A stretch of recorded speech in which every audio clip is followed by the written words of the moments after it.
Okay, so we're going to be starting in Genesis 19.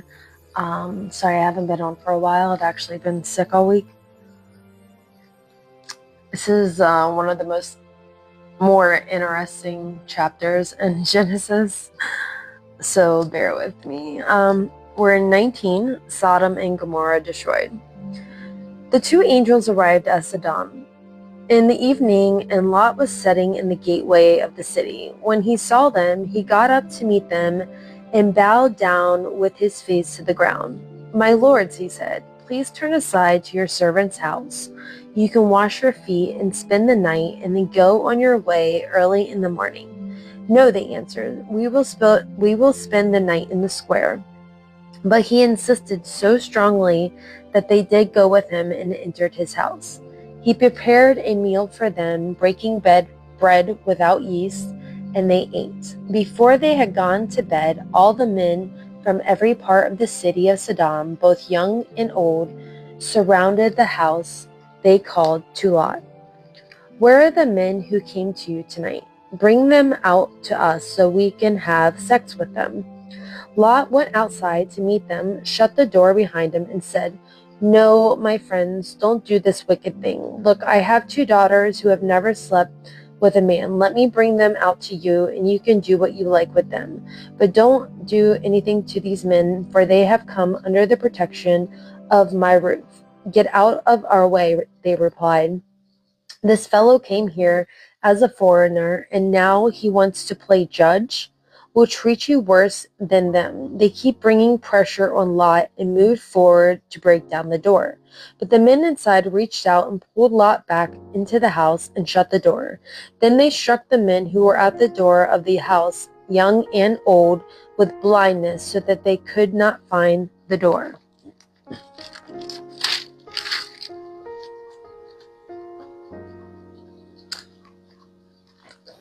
The 2 men said to Lot, "Do you have anyone else here, son-in-laws, sons or daughters, or anyone else in the city who belongs to you? Get them out of here, because we are going to destroy this place." I'm assuming this is the angels. "The outcry to the Lord against its people is so great that he has sent us to destroy it." So Lot went out and spoke to his sons-in-law and who were pledged to marry his daughters. He said, "Hurry and get out of this place, because the Lord is about to destroy the city." But his sons-in-law thought he was joking. With the coming of dawn, the angels urged Lot, saying, "Hurry, take your wife and your 2 daughters who are here, or you will be swept away when the city is punished." When he hesitated, the men grasped his hands and the hands of his wife and of his 2 daughters and led them safely out of the city, for the Lord was merciful to them. As soon as they brought them out, one of them said, "Flee for your lives. Don't look back. And don't stop anywhere in the plain. Flee to the mountains, or you will be swept away." But Lot said to them, "No, my lord, please. Your servant has found favor in your eyes, and you have shown great kindness to me in sparing my life. But I can't flee to the mountains. This disaster will overtake me, and I'll die. Look, here's a town near enough to run to, and it's small. Let me flee to it. It is very small, isn't it? Then my life will be spared." He said to him, "Very well, I will grant this request too. I will not overthrow the town you speak of, but flee here quickly because I cannot do anything until you reach it." That is why the town was called Zor. By the time Lot reached Zor, the sun had risen over the land. The Lord rained down burning sulfur on Sodom and Gomorrah from the Lord of the heavens. Thus he overthrew the cities and the entire plain, destroying all those living in the cities and also the vegetation in the land. But Lot's wife looked back, and she became a pillar of salt. It's actually kind of sad. Early the next morning, Abraham got up and returned to the place where he had stood before the Lord. He looked down towards Sodom and Gomorrah, towards all the land of the plain, and saw dense smoke rising from the land, like the smoke from a furnace. So when God destroyed the cities of the plain, he remembered Abraham, and he brought the Lot out of the catastrophe that overthrew the cities where Lot had lived. Now here's where it gets a little rough. Lot and his daughters.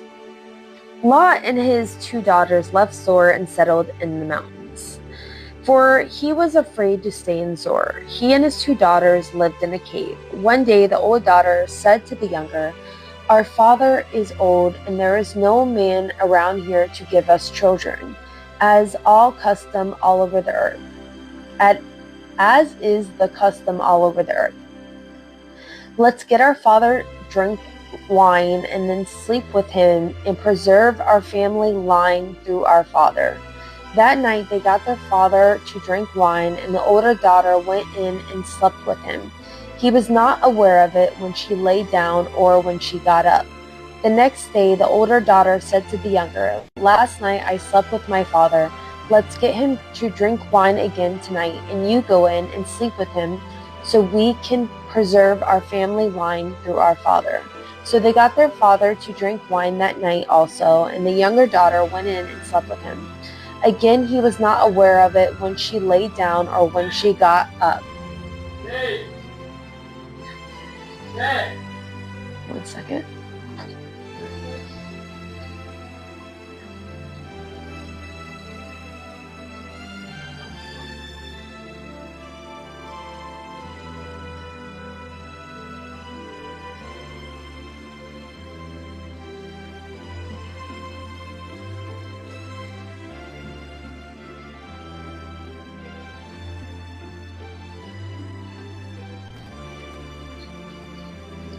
Sorry about that.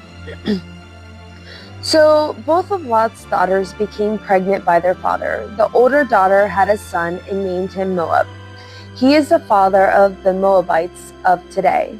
The younger daughter also had a son, and she named him Ben-Ami. He is the father of the Ammonites today.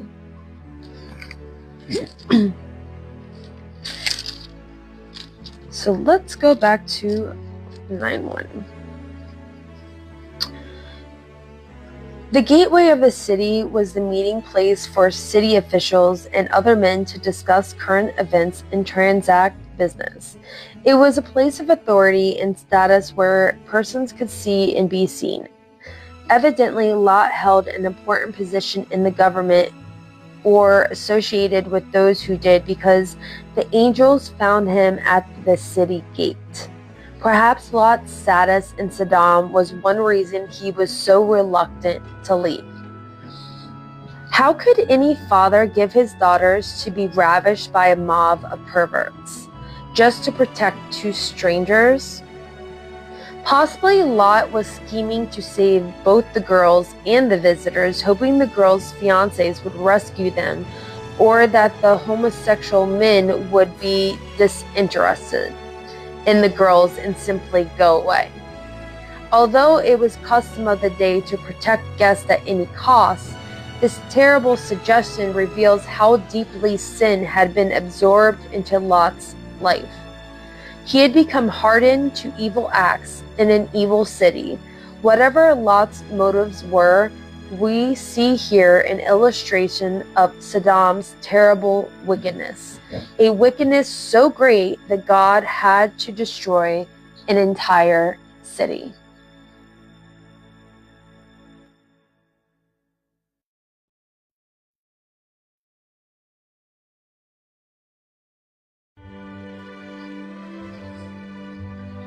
God promised to spare Saddam, and only 10 righteous people lived there. Obviously, not even 10 could be found because the angels arrived and destroyed the city. Archaeological evidence points to an advanced civilization in this area during Abraham's day. Most researchers also confirm some kind of sudden, devastating destruction. It is now widely thought that the buried city lies beneath the waters of the southern end of the Dead Sea. The story of Saddam reveals that people of Lot's day had to deal with the same kind of repulsive sin the world faces today. He would follow Abraham's example of trusting God. His selfless faith contrasts with the self-gratifying people of Saddam.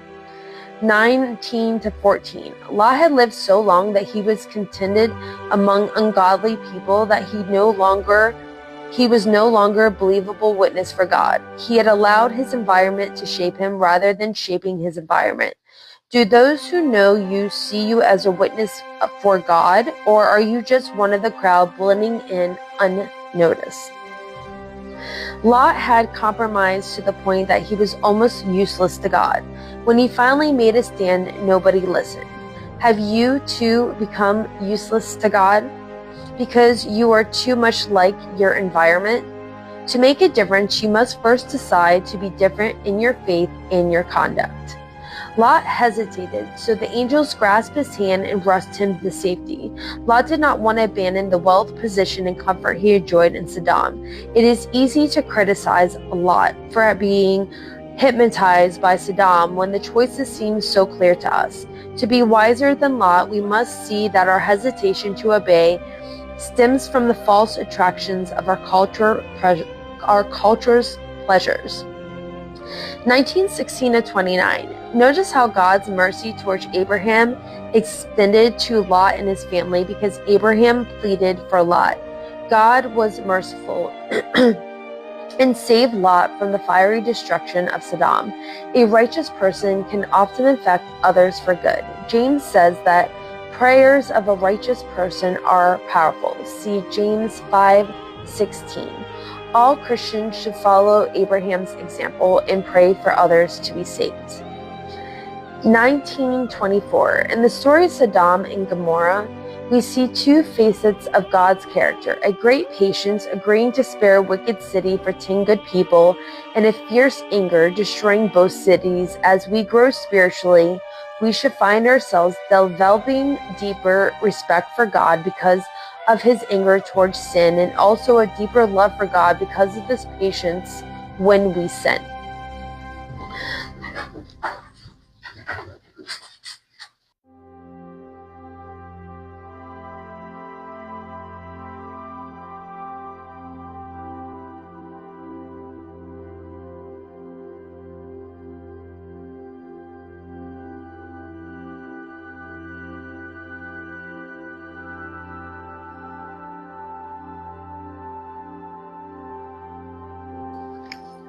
Sorry guys, my dog keeps chasing my cat, so I keep having to pause. See, where was I?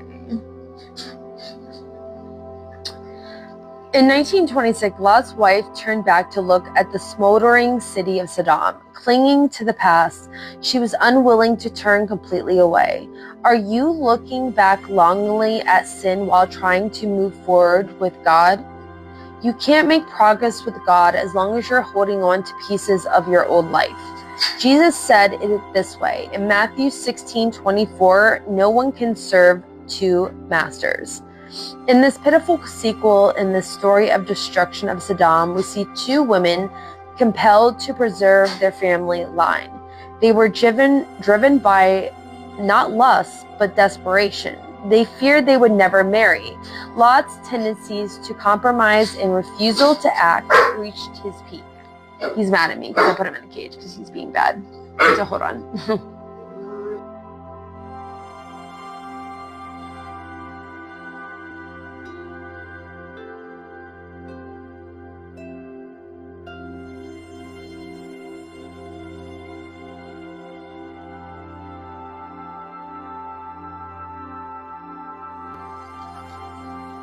Sorry, my dog's killing me today.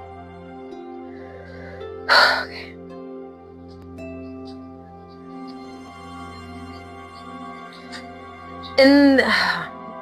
In this pitiful sequel to the story of destruction of Saddam, we see two women compelled to preserve their family line. They were not driven by lust, but by desperation. They feared they would never marry. Lot's tendency to compromise and refusal to act reached its peak. He should have found right partners for his daughters long before this. Abraham's family wasn't far away. Now the two daughters stooped to incest, showing their acceptance of the morals of Saddam. We are most likely to sin when we are desperate for what we feel we must have. In 1930 through 38, why doesn't the Bible openly condemn the sisters for what they did? In many cases, the Bible does not judge people for their actions, it simply reports the events. However, incest is clearly condemned in other parts of Scripture. Leviticus 18:6-18, 20:11, 12-17, 19-21, Deuteronomy 22-30, 27-20-23, Ezekiel 22-11, 1 Corinthians 5:1. Perhaps the consequences of their actions, Moab and Ammon became enemies of Israel, was God's way of judging their sin. In 1937-38, Moab and Ben-Ammi were products of incest. They became the fathers of two of Israel's greatest enemies, the Moabites and the Ammonites. These nations settled east of the Jordan River, and Israel never conquered them because of family connection. Moses was forbidden to attack them, Deuteronomy 2:9. Ruth, grandmother of David and ancestor of Jesus, was from Moab.